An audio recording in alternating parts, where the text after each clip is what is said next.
সবাইকে স্বাগত জানাচ্ছি কুইজ শো জানা অজানার করোনার ১৯তম পর্বে। আজকের পর্বে আমরা জানব করোনা ভাইরাস থেকে সুরক্ষায় ব্যবহৃত সামগ্রীর বর্জ্য ব্যবস্থা সম্পর্কে।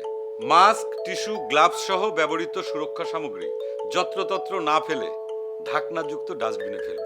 ব্যবহৃত মাস্ক বা গ্লাভস ফেলার সময় ছিঁড়ে অথবা কাঁচি দিয়ে কেটে ফেলব, যেন কেউ চাইলেও পুনরায় ব্যবহার করতে না পারে। ব্যবহৃত বর্জ্য ফেলার পর সাবান দিয়ে ভালো করে হাত ধুয়ে ফেলব। এবারে চলে যাচ্ছে আজকের প্রশ্নে। সুরক্ষা সামগ্রী ফেলার সময় কি করতে হবে? ক, ছিঁড়ে বা কাঁচি দিয়ে কেটে ফেলে দেব। খ, কাগজের প্যাকেটে ফেলে দেব। গ, কাপড়ে বেঁধে ফেলে দেব। স্ক্রিনে দেখানো পদ্ধতিতে সঠিক উত্তরটি জানিয়ে পুরস্কার জিতে নিন।